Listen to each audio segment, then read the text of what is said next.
Hi everyone, Mrs. Basega here, and today we're looking at how to solve problems using the four-step method.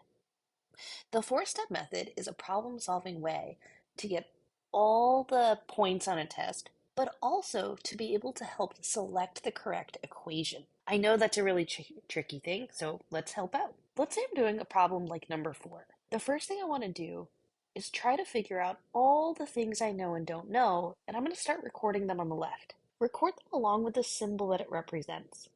So the mass, I would put in as 0.25.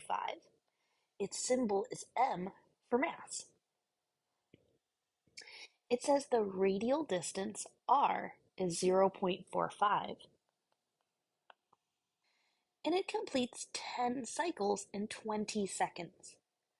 20 seconds is total time. It's usually written out as a full word. And 10 is the number of cycles. That symbol is normally an N, but sometimes that's written out as a full word too. So I'm looking for three things: the period of motion, the speed of the ball, and the tension force. So let's start with capital T, time period. This is where it's really important to know what all the symbols correspond to. Time period is a capital T, and if I look at my equation sheet, there's only one that oh no, there's two. These two equations could both be used. So keeping that in the back of my head, it might even help to write both equations. So I'm trying to find time period. I could either use time period is total time divided by number of cycles, or I can use the speed is 2 pi r over t. And you might be asking yourself, why did I write down this tangential speed equation? Well, I wrote it down because it's possible to use it to solve for t. However, I have to see if I have enough information. Whereas I do know both the total time and the number of cycles, I can find t with the first equation just fine. For the other equation, I would have needed to know r and v, and I didn't have enough information to solve it because I didn't have v at the time. Hey, but now that I know the time period of 2, I can go solve for tangential speed. So I know that this equation, the 2 pi r over t, is a possibility. But just to be thorough, there are other equations that have v in it. So I see there's actually several equations with a v in it. These three. Keeping that in mind, I'm going to have those all as options for problem solving. So the other two options are the centripetal acceleration equation, that's got a v in it, and the centripetal force equation, that has a v in it. All three of these are contenders to solve for b. To figure out which one actually works, let's see what information I have and don't have. I want to solve for v.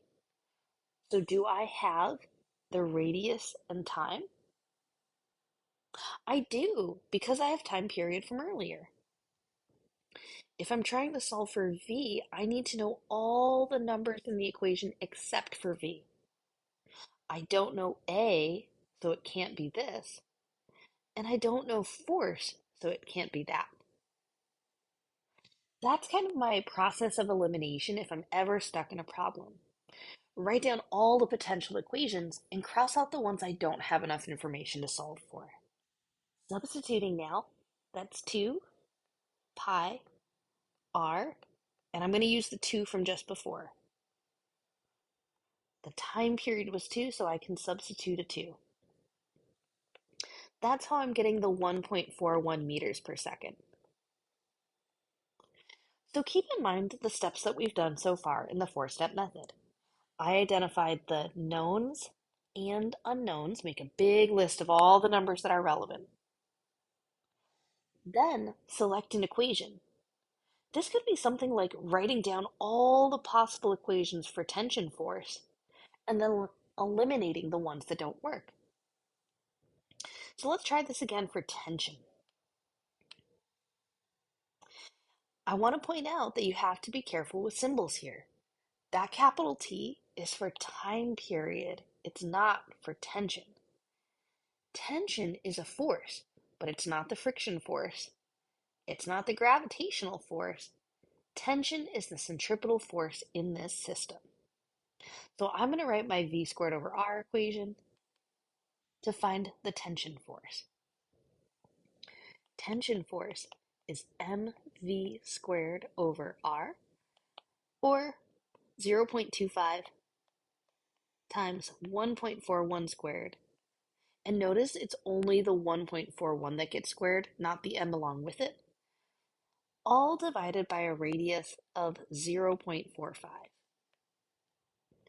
That gets me my tension force of 1.1 newtons. We've exhausted all the problems here. Let's try the next one. Start with the knowns and unknowns. Step 1, I've identified the mass is 1,000. Its symbol is m. The speed is 25. Its symbol is v. The radius is 450. Its symbol is r.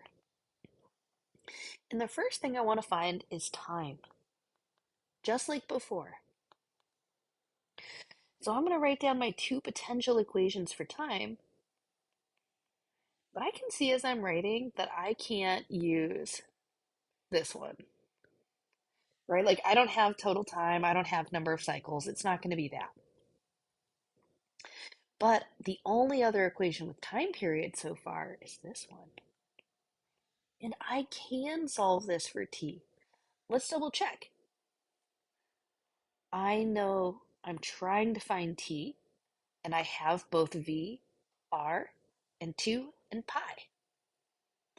So when I go try to solve for them, it's as simple as substituting and algebra, which sometimes is harder said than done.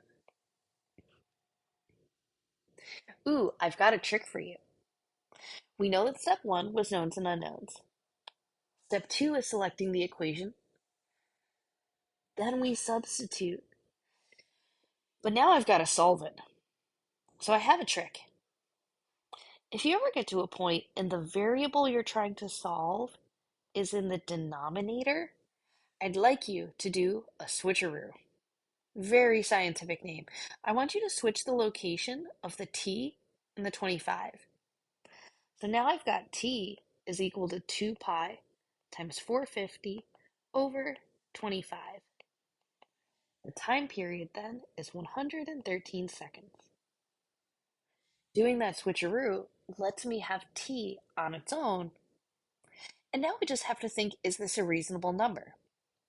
The last and often overlooked step is thinking to yourself, is this a number that makes sense?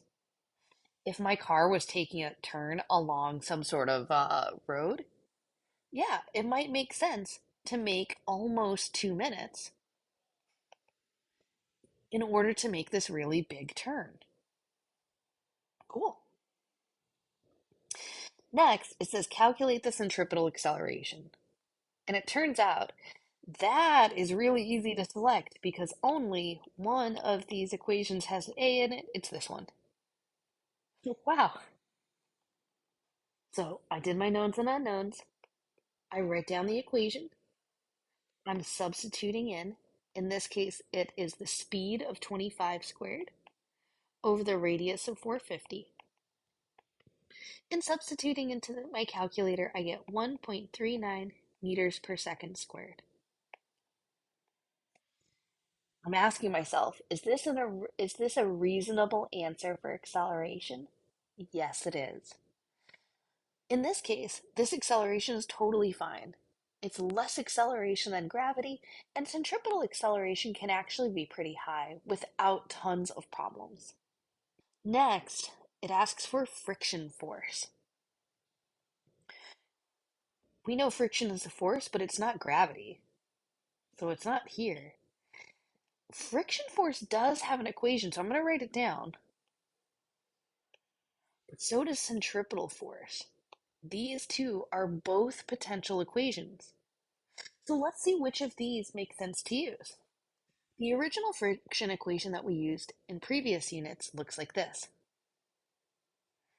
But since centripetal force could also be friction, this is an option too. Remember, the centripetal force equation could be used for any force that is acting centripetally, causing and creating circular motion. So, do I have the value of mu? No, it is not in my knowns and unknowns at all. If I'm trying to find friction force, I need both mu and normal, and I have neither at this point. But hey, you know what I do have? I have m, v, and r. So I do have enough to solve one of these equations, and my hint to you is I will not ask you a problem that is not solvable. So I've got 1,000 times 25 squared over 450. This gets me 1,389 newtons of centripetal force. Since D is a challenge problem, we're not going to cover it in this video. But let us recap. Here are our 4 steps in this problem. Step 1 was read the problem and identify the knowns and unknowns. Step 2 was select an equation. This could be done by process of elimination, and you really should be doing this with your note sheet or your equation sheet out.